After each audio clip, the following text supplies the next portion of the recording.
Thank you, Mr. Chair.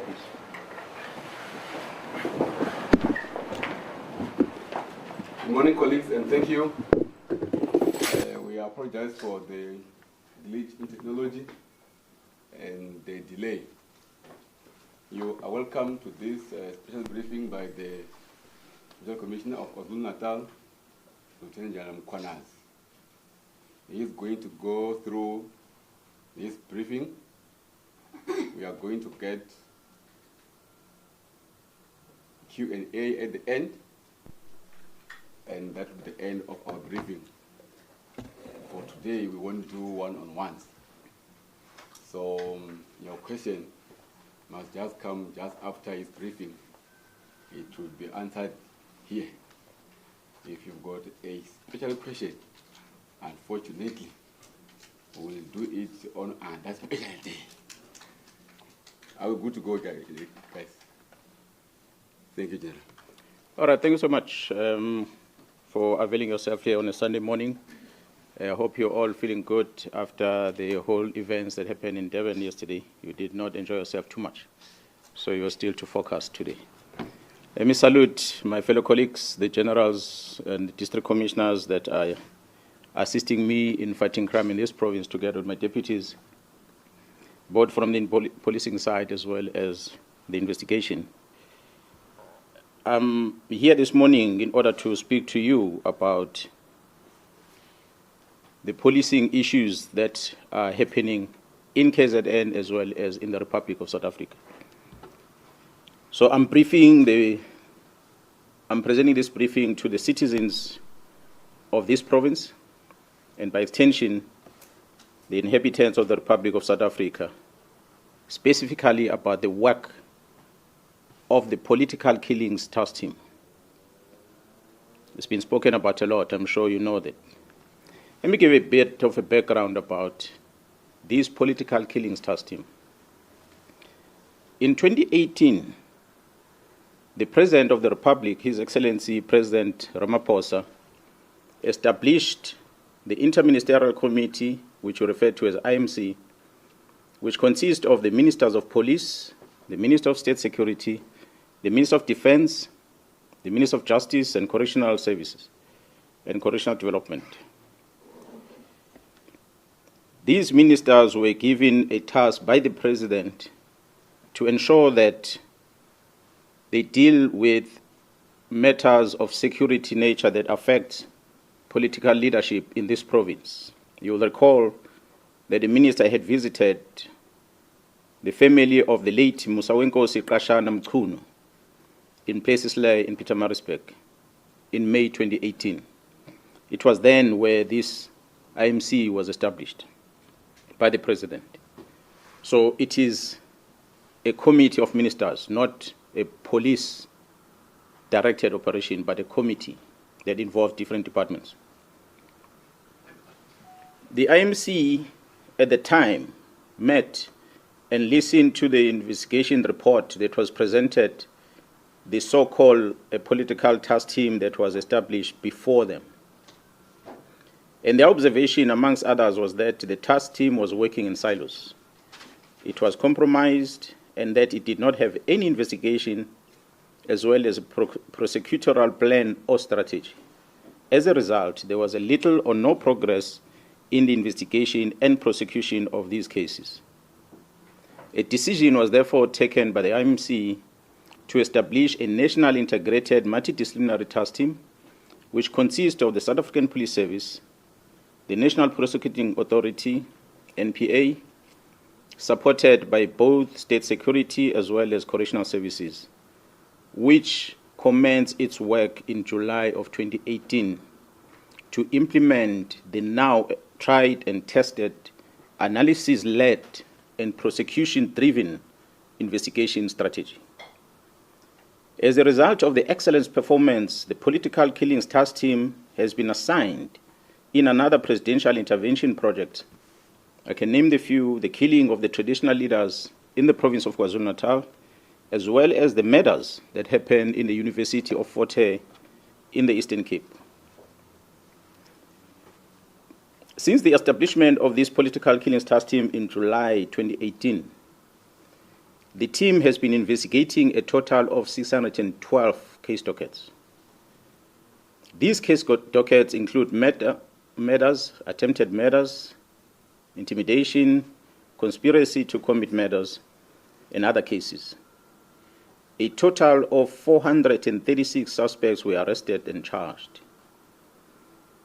156 firearms were recovered, of which 55 of them were linked directly with ballistically through our forensic testing to the political related cases.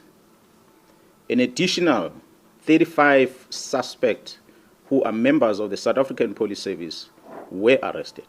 The notable one is the one who's now in prison, who's been working with the parliamentarian who was involved in the murder, about the murder of one Cindy Somakaka. We're going to talk about that later. A total of 128 accused were found guilty on 106 cases. 29 accused were sentenced to life in prison. 40 accused were sentenced between 10 to 35 years. 25 accused were sentenced between 1 to 9 years. 23 accused were sentenced between 3 to 12 months. And there's quite a lot of awaiting trial prisoners that are going to be finalized in the next coming few weeks. So a total of sentences that is total number of years that has been given, if I add all of them, amounts to about 1,801 years of imprisonment.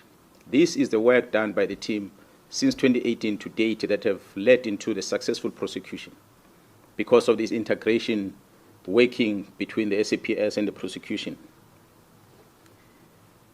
On the 26th of March 2025, this year, a total of 121 case dockets that were under investigation were taken away from the task team as directed by a Deputy National Commissioner Crime Detection, a Lieutenant General Sibiya, who was acting on the instruction of the Minister of Police to disband the team. This was done without the authority of the National Commissioner, nor I, as a Provincial Commissioner, was never informed.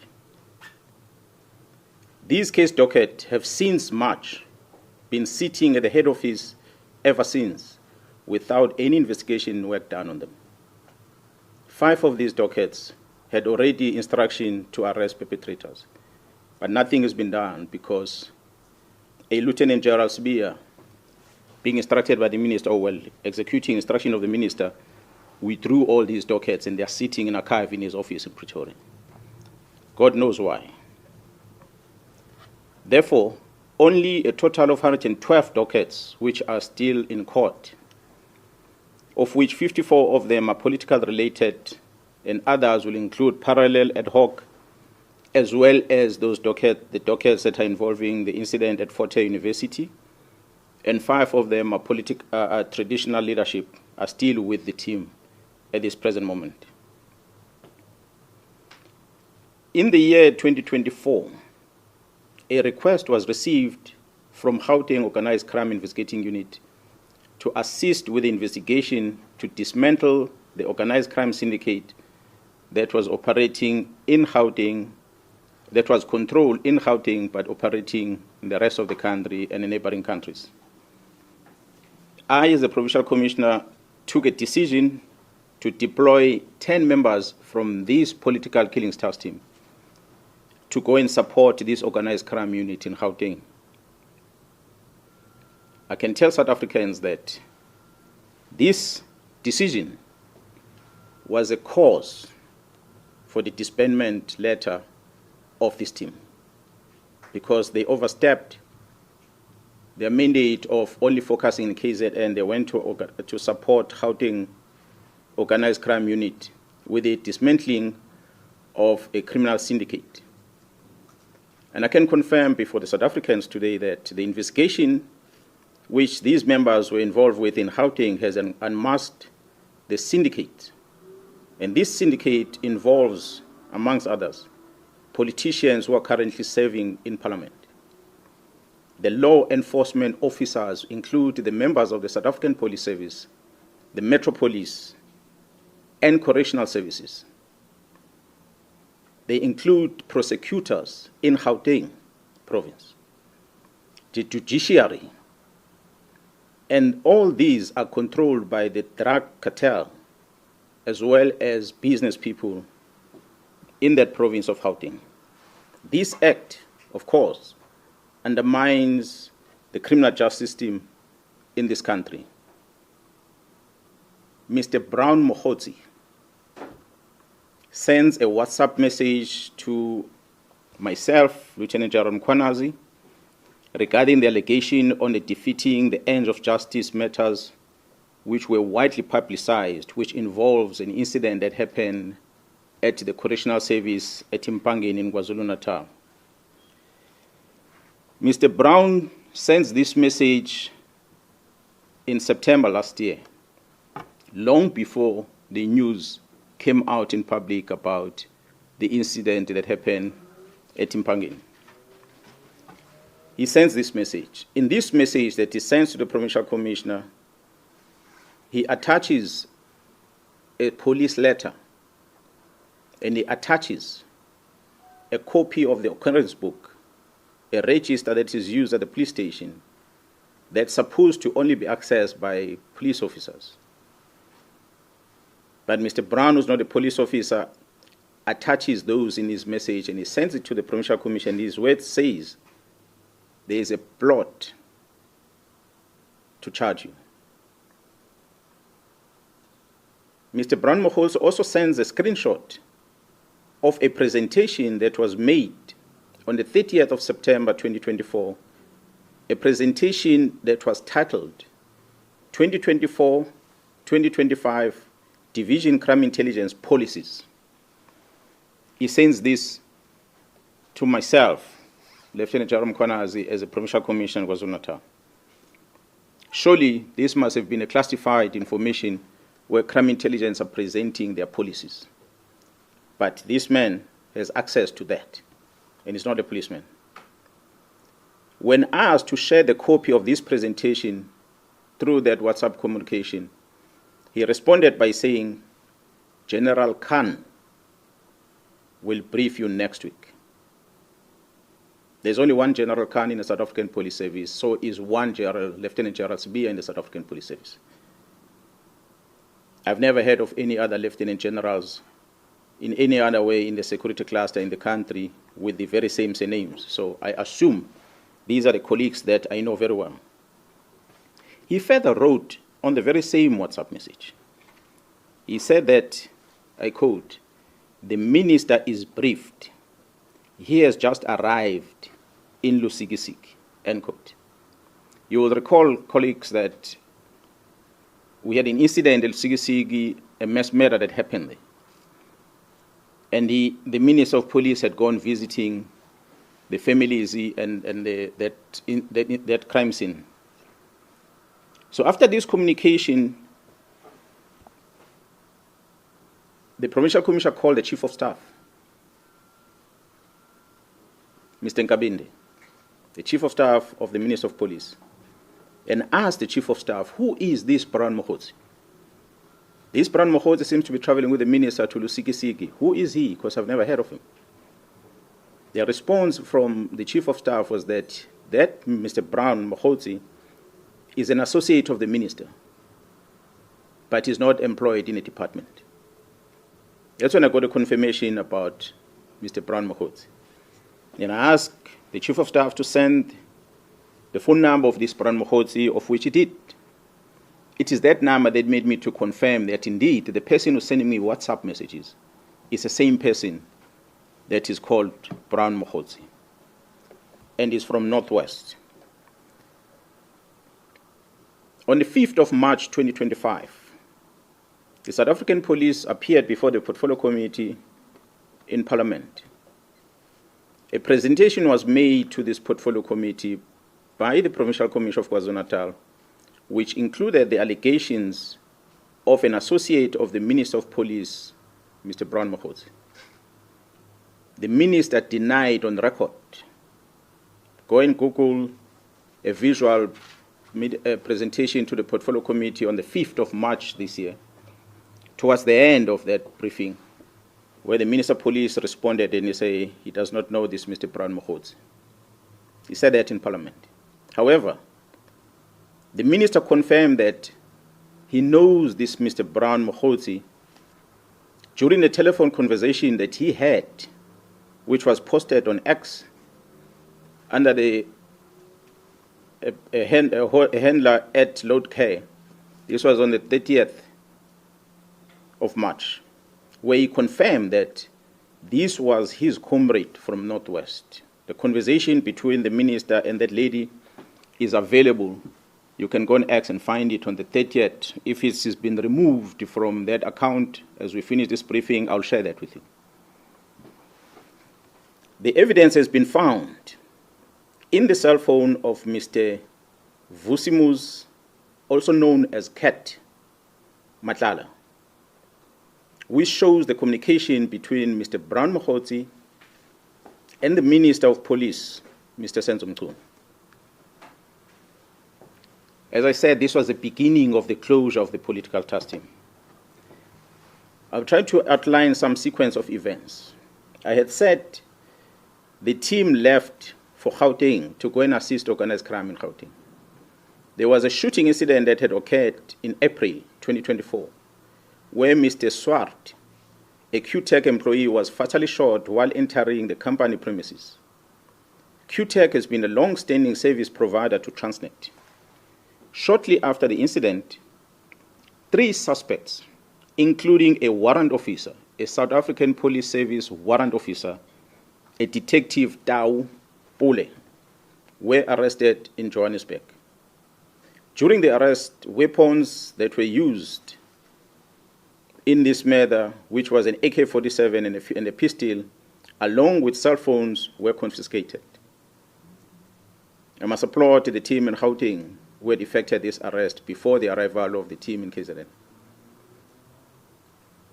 It is the challenges that this investigating team of Gauteng encountered that led into the invitation to the KwaZulu-Natal police to go and assist. The KwaZulu-Natal political killings task team arrival, they took these weapons and they went and tested them. So they conducted a ballistic test in order to check whether these farms were linked with that murder and many other murders perhaps that will have occurred in the country. Maybe let me pause on that one and come back into what had happened prior to us receiving the results from the task team, ballistic test result. On the 6th of December 2024, the task team visited the premises of the 2 of the high-profile syndicate, of which one, Mr. Katiso Molefe, was arrested for the murder of Mr. Swart of QTech. During that arrest, an unusual activities were observed whilst the team were busy with the operation. These activities included a dispatching of members of the South African Police Service under the command of a senior manager at the head office to go and interrupt the operation that was unfolding. Fortunately, when they arrived there, the members realized that it is indeed a police operation, so they allowed the members to carry out their operation without disturbance. On the 30th December 2024, the ballistic expert issued a ballistic report which linked these firearms not only with the murder of Mr. Swart, but these firearms were linked with a number of high-profile cases. And these cases include very high-profile South African artists that were murdered in Gauteng, which occurred dating back as far as 2021. I'm not going to mention them, but we have them on record. On the 31st of December 2024, the Minister of Police, Mr. Mkhwanazi, issues a letter to disband the political killings task team and to suspend the filling of vacancies within crime intelligence. In January, February, and April this year, the Deputy National Commissioner Crime Detection, Lieutenant General Sibiya, issued written instructions withdrawing all these cases from the task team to his office. On the 14th of May this year, 2025, the task team arrested Vusi Muzi, who is also known as Cat Nhlanhla, for an attempted murder ×3. I must highlight that this Mr. Vusi Muzi Cat Nhlanhla is an individual who was awarded a police contract of over 360 million rand in 2024. An analysis was conducted on electronic communication of this arrested person. This analysis reveals communication between the arrested Vusi Muzi at Cat Nhlanhla, Mr. Brown Mkhwanazi, an associate of the Minister of Police, as well as the Minister of Police, Senzo Mchunu. On the 1st of January, the letter is issued on the 31st. On the 1st of January, 2025, Mr. Brown Mkhwanazi sends a WhatsApp to Vusi Muzi Cat Nhlanhla, and it reads as follows, I quote, "I have arranged a meeting for Sibiya and the minister. They must have a solution." And it follows another message. "The task team that came to your house and harassed you have been dissolved. They got the letter on Monday. As we speak, they are bringing all docket to Sibiya." This letter is issued on the 31st of December 2024. This communication is on the very next day, the 1st of January 2025, where it says the dockets have been called and have been sent to Sibiya. Yes, we know the dockets only were sent to Sibiya in March this year. Further analysis of the chats indicates that Vusi Muzi Cat Nhlanhla is financially supporting the Minister of Police and Mr. Brown Mkhwanazi's political endeavors. This is supported by the evidence of conversation and the proof of payments of guests for January 8 traveling cost and the Ghana dinner in Cape Town, which was done in 2025. The proof of payment, we have it. As I said, we're going to share with you where Mr. Nhlanhla is sending this proof of payment to Mr. Brown Mkhwanazi. On the 2nd of January 2025, at about 10:05 in the morning, Vusi Muzi Cat Nhlanhla receives a copy of the letter of the disbandment of the political killings task team from Mr. Brown Mkhwanazi, who is an associate with the Minister of Police. I pause to remind you that this is the very same Brown Mkhwanazi that the Minister of Police had denied in Parliament and later confirmed to be his comrade but not involved with police matters. But he's sending this communication. That's what we have discovered through the investigation. On the 14th of January 2025, Mr. Brown communicates with Mr. Vusi Muzi Cat Nhlanhla as follows, I quote, "Sure, don't forget to work on your invoices." On the 15th January, Mr. Vusi Muzi Cat Nhlanhla responds with a screenshot of an invoice that he has submitted to the South African Police Service, which I guess was due for payment on his contract. On the 26th of January 2025, Mr. Brown Mkhwanazi sent a message to the Minister of Police, Senzo Mchunu, which reads as follows, I quote, "The guy of the funding in bracket 20 is also in Joburg from Tuesday. He is the one I said has a 3 billion contract with SAPS." Close quote. Open quote, again another message.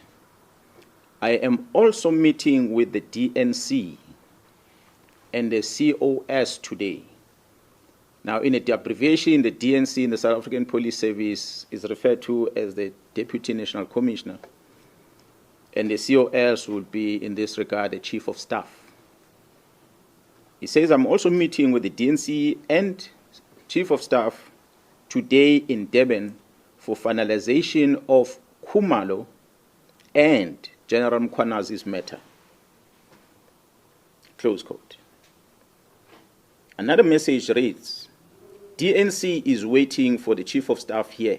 This is very significant. Close quote. This is extracted from the communication of the arrested person.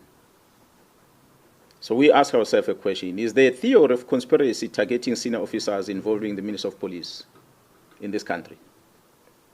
On the 31st of December, we have seen Mr. Brian Mkhwanazi sending the following message to the Minister of Police, which reads, Minister, I'm going to get the case number and the judgment for you.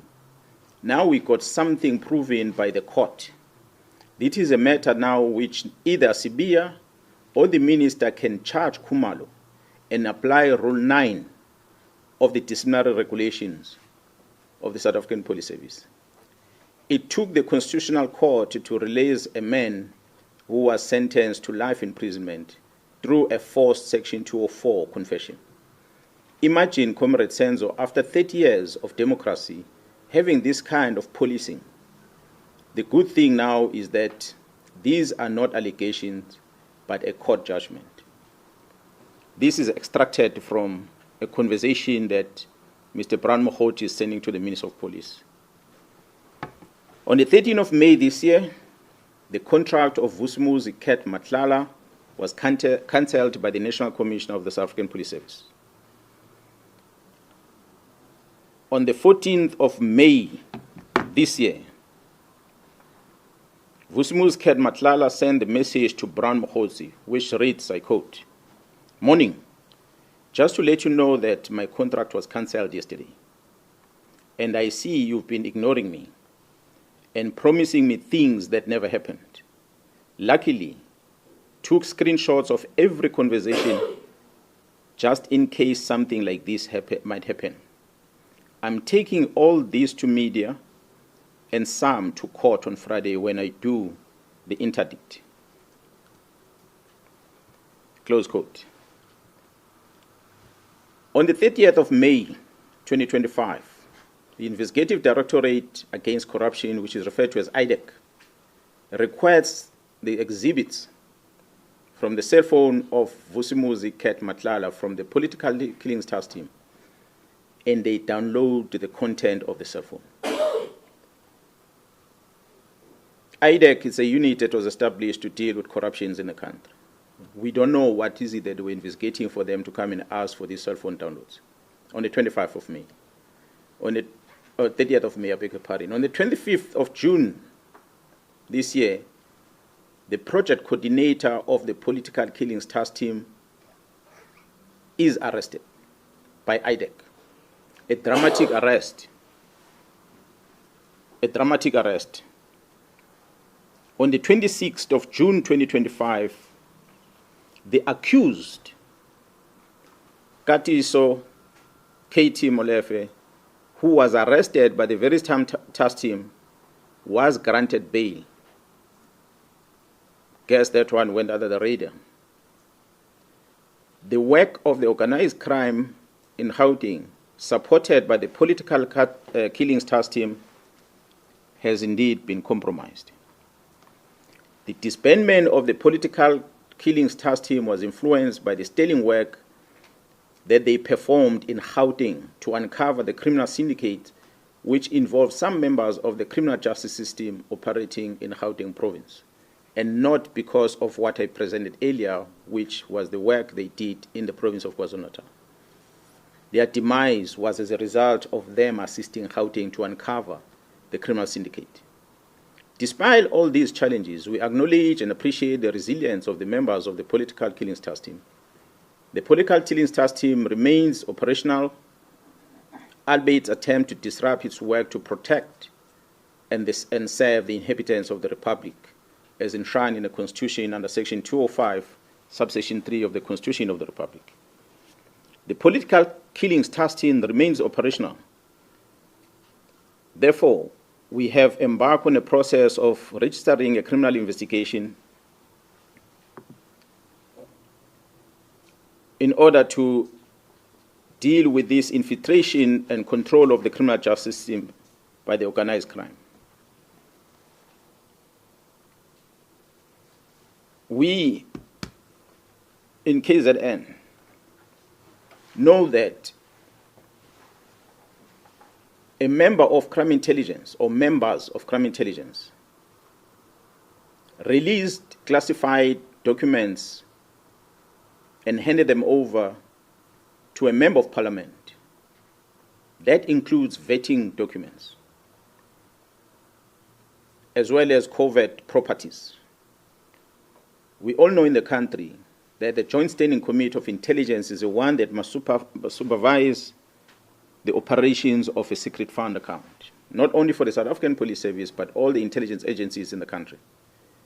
That the members of crime intelligence gave these documents to the member of parliament, and the member of parliament registered a criminal case in Gauteng where he was alleging that some of the officials within crime intelligence were issued fraudulent vetting clearance certificates.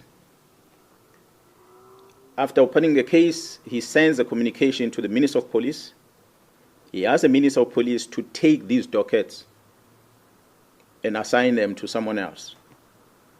The Minister of Police Chief of Staff, Mr.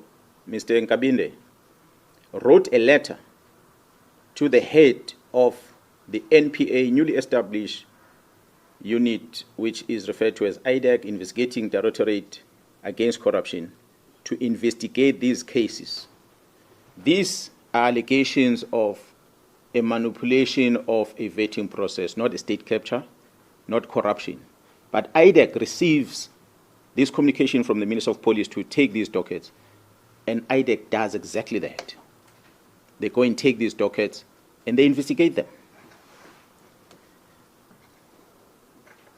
I wonder whether is this what the unit IDEC was established for.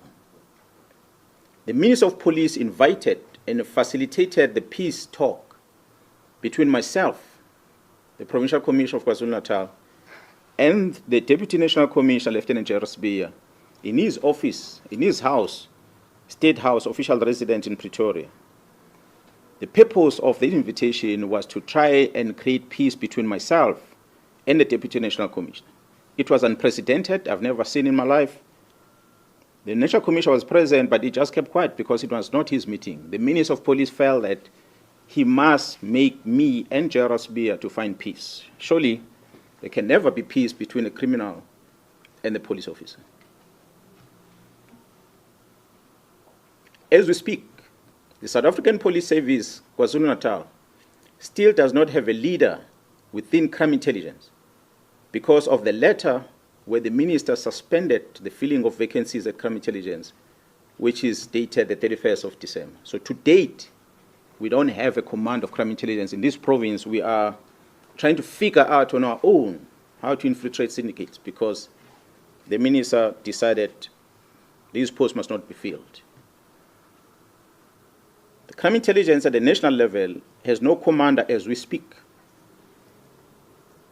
And we must thank the magistrate who made the ruling that went beyond what the charge sheet against the accused is about, which the members were charged on HR-related matters that dealt with filling of vacancies.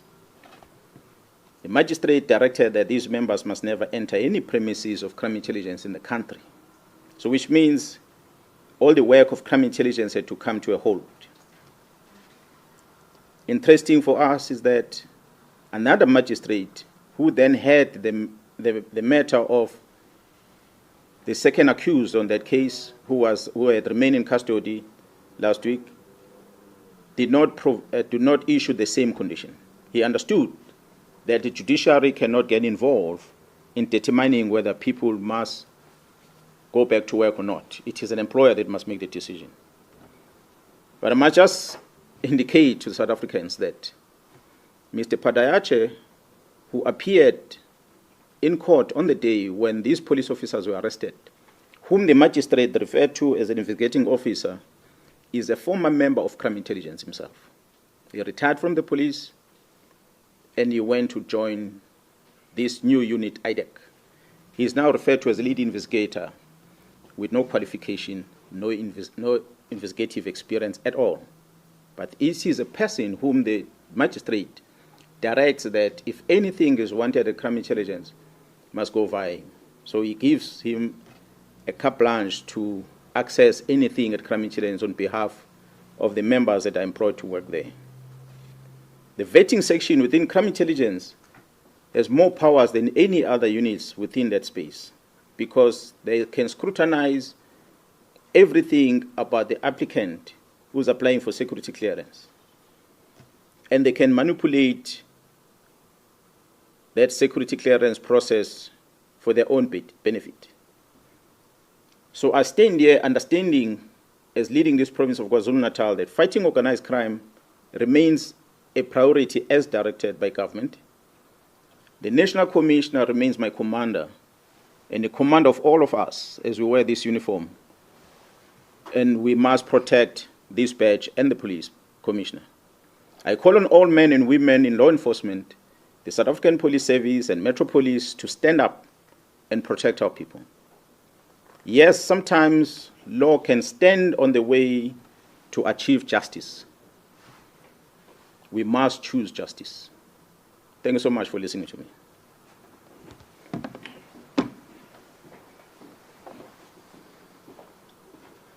Thank you, colleagues. That was the brief from the Provincial Commissioner. We are going to share this with you to look at the numbers and stuff later on, after this briefing. Now it's time for you to ask questions related to this. Let me see by the show of hands. And with this one, we are doing only one round. And we are done. I've got 3 hands already. Jason, you go first. Thank you so much, Jason Dati from UNCH. Well, thank you for the comprehensive update. I did hear you say that there will be a criminal investigation, but I want to ask you more directly. Will the Minister and CBO be investigated, or are they being investigated as we speak through this? Because from what you've outlined, there are clearly a number of crimes that have been committed there, and these are the names that have been central to what you've been outlining. The second part of this is, what does this mean for your working relationship, for the work that you do here with your team? Considering that there is this, it's more than an elephant in the room, but considering that there is this, how will this impact the work that you do? And I think the last question is, with everything that you've said here now, what do you foresee happening to you? Do you see any implications for yourself based on everything you've revealed? Thank you. I'll take one. I will answer to each one of you. I'm a police officer who understood the task at hand. When I joined the service, it was my resolve to make sure that I deal with criminals head on. Hence, I had chosen a career within the combating side of policing. That's what led me to work in the units that I worked for over time. Yes, I've been a provincial commissioner, and I'm still a provincial commissioner, coordinating different types of policing operations in this province. And I've been involved with a lot of operations in the country in the past. But I understand that at this present moment, the war that we are facing is so serious that it deals with high-level senior officers within the criminal justice system. Therefore, it is important for us to go into a combat mode. It is important for me to make sure that I take on the enemy directly.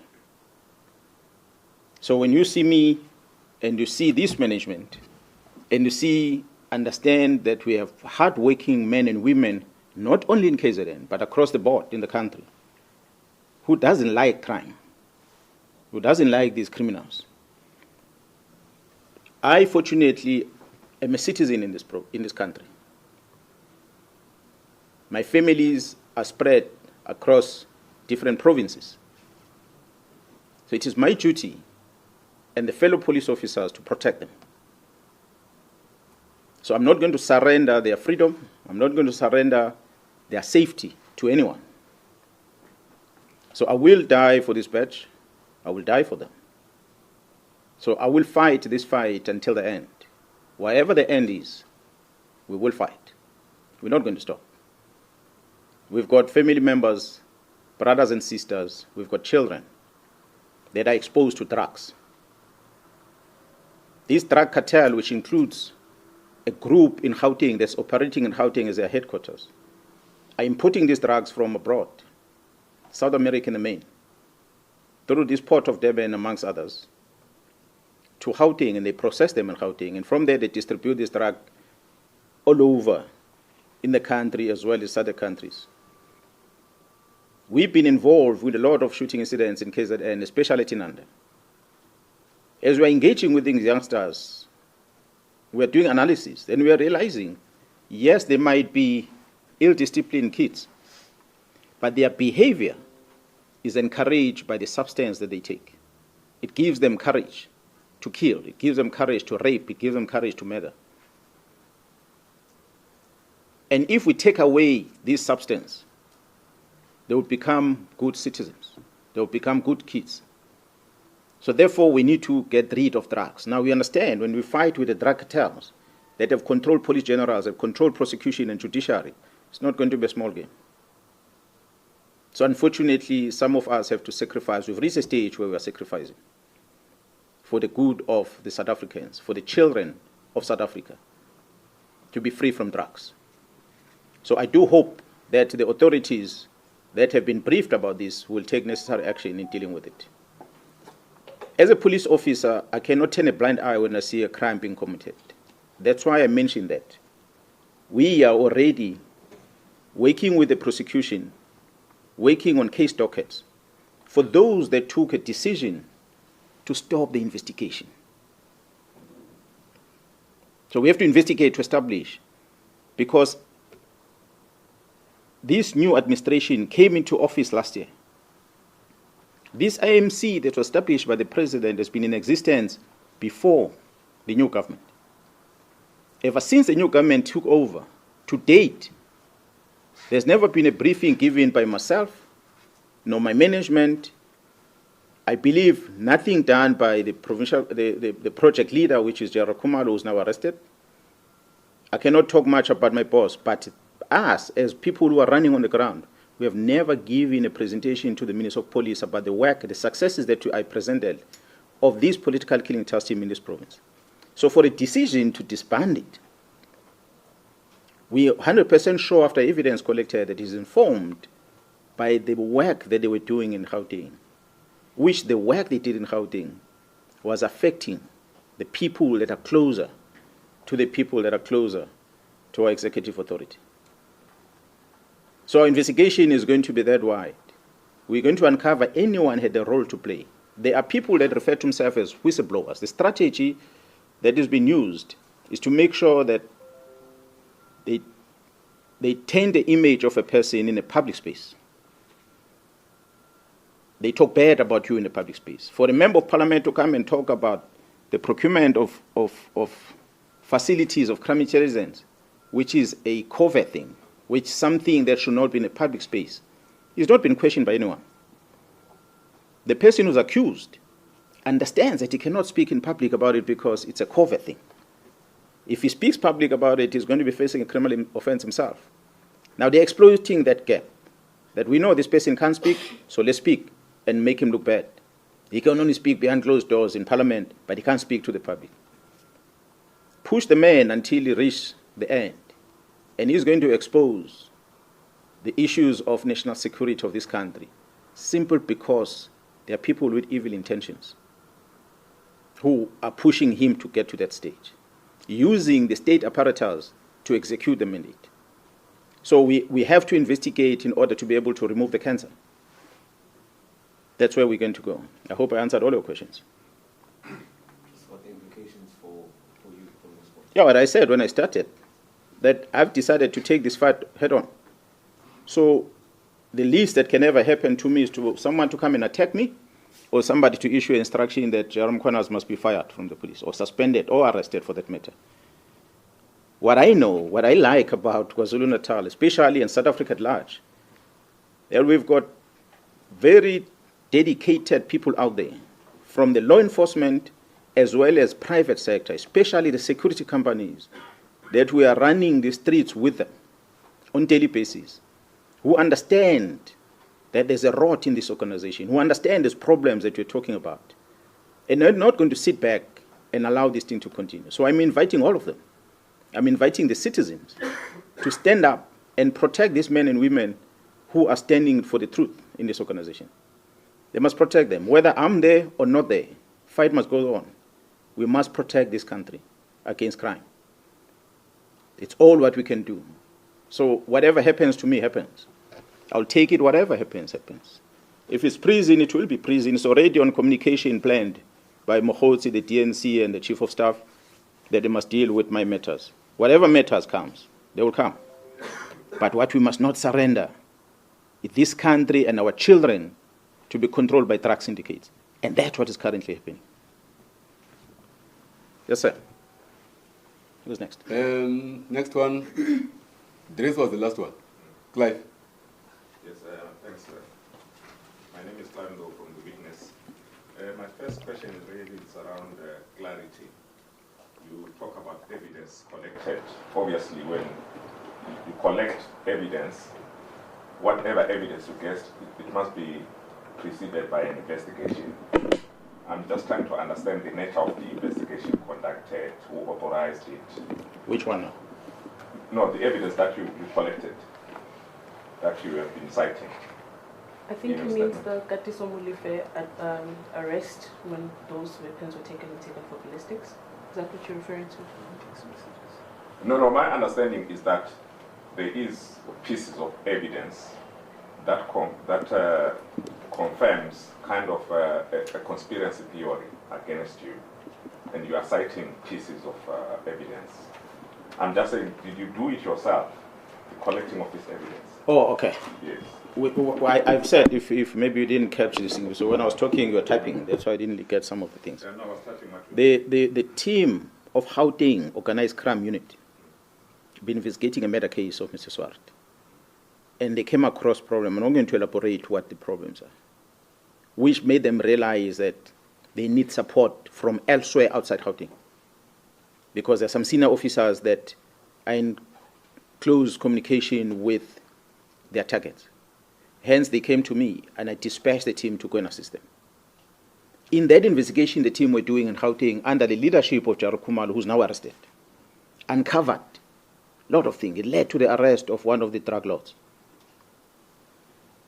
and the search of the other one, and eventually the arrest of the second one. The arrest of the second one, and when they took his phone and they downloaded his phone and they found all his communication. So it is the team that was working, not me. So that's where everything was unfolding. We were asking ourselves a question as to what made the minister to decide to disband the team. We did not know until we found it from the suspect's phone. That, this thing came from December as a strategy to neutralize the investigation against these drug lords, because the team was perceived to be handling the drug lord case. What they did not realize is that that case docket was not part of the political task team. That case docket was in Gauteng. And the hard-working men in Gauteng were investigating that. Because they were threatened, they were supported by this team. But the docket remained there. Now, there's a number of people that should have been arrested in Gauteng that are not arrested because the prosecutions does not want to sign off the warrant of arrest for those people. We do hope that pretty soon we might find some changes with good, dedicated prosecutors. We might see arrests happening. And these incidents that involves artists in this country that were killed is going to come to the fore. And when that comes to the fore, you'll remember the day when I stood here before you and I spoke about it. So my investigation in this province is not about my plot per se, but it's about the defeating the ends of justice. How do you decide to stop the investigation from March to date? Who gives you the authority? There's directives here from prosecution that investigating officer must do A to Z. These investigating officers were told to go home and leave these investigations. For whose benefit? So we ask a question. And the instruction says, as per the directive of the executive authority. Now we ask ourselves, when we're going to scrutinize this, we investigate, what is the constitutional mandate of the Minister of Police and what is the constitutional mandate of the South African Police Service? What is the Police Act saying about the powers of the Police Commissioner versus what the Minister of Police is supposed to do? There's a policy and there's operations. I had said on the record before, I will not close the task team not unless the National Commissioner gives me the instruction. That's why today this team is working. So we're not going to stop. That's why as we continue as police officer, we investigate, we're going to find the rot. Now the cancer has gone so deep that we have to now focus ourselves in here and stop chasing children at Inanda. We must get rid of the drug that make those kids to behave like that. Yeah, no, I had two questions. The other one is around the protocols.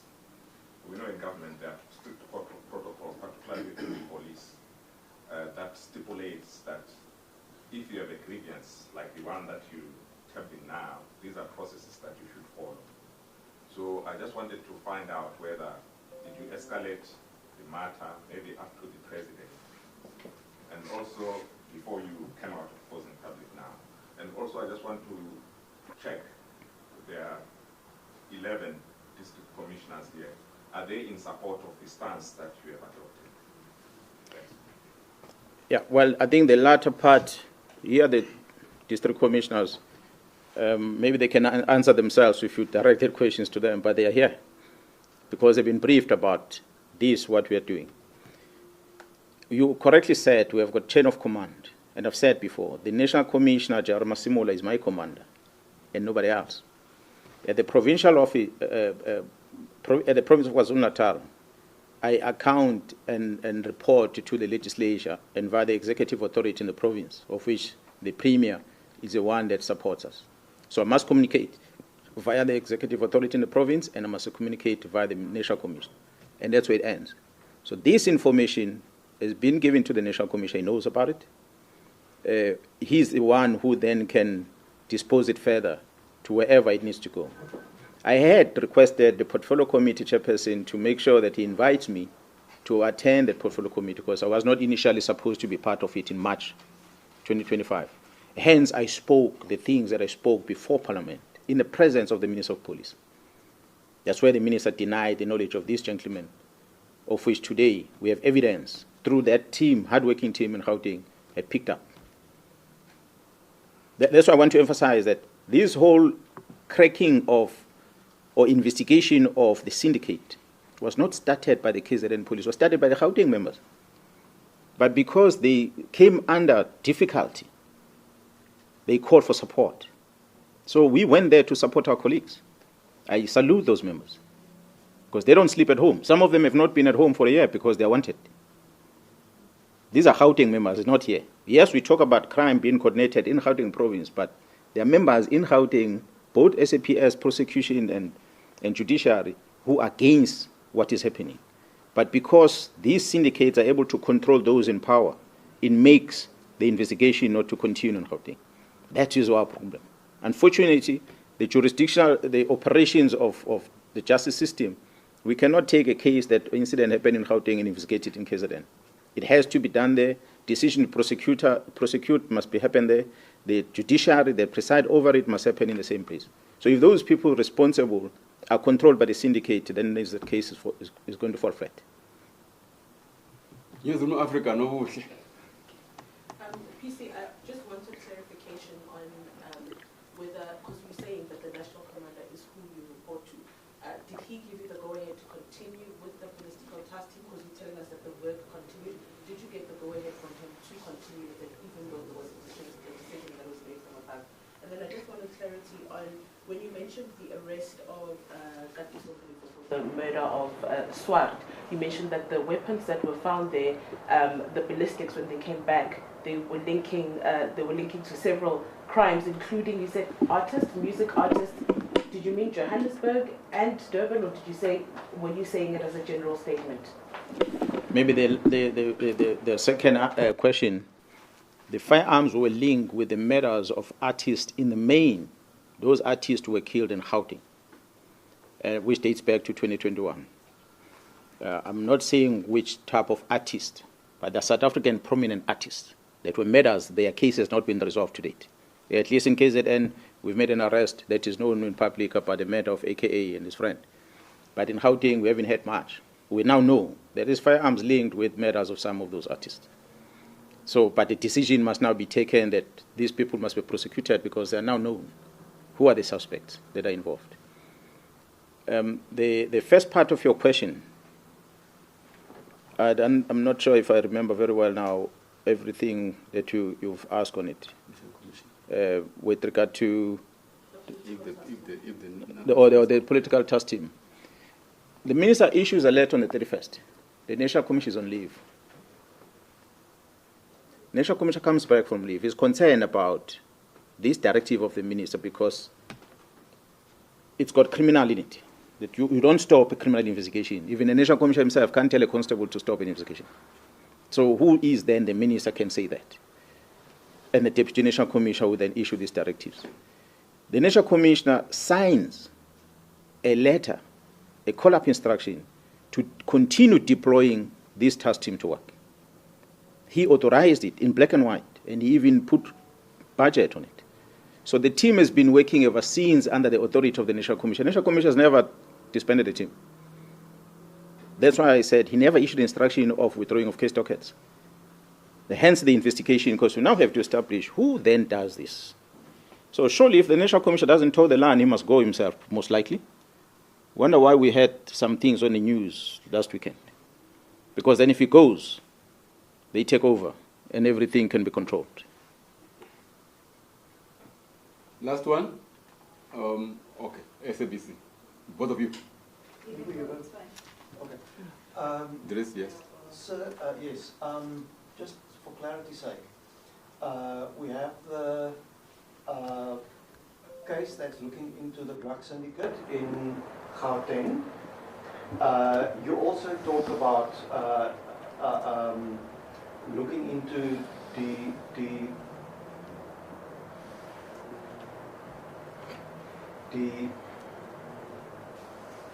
defeating the end of justice.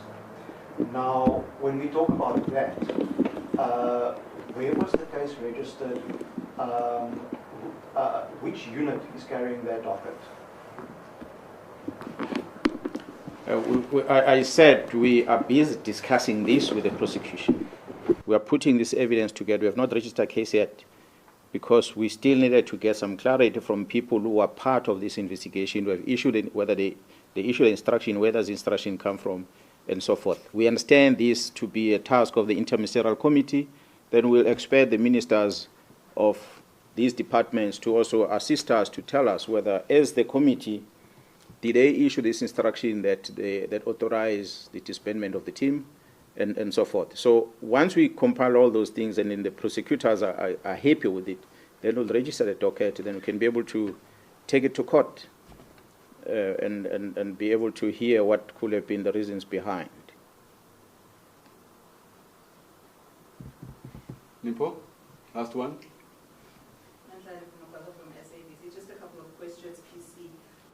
You mentioned that Brown reports from the Northwest. Does he enjoy the support of the Minister of Police? And you keep on mentioning the Minister of Police in all your investigations. Are you insinuating that the Minister is involved or is linked in criminal elements that you have been mentioning? And then Maybe ask one by one so I don't keep on forgetting. Just one. No. Let me answer this one. Then she can ask another one.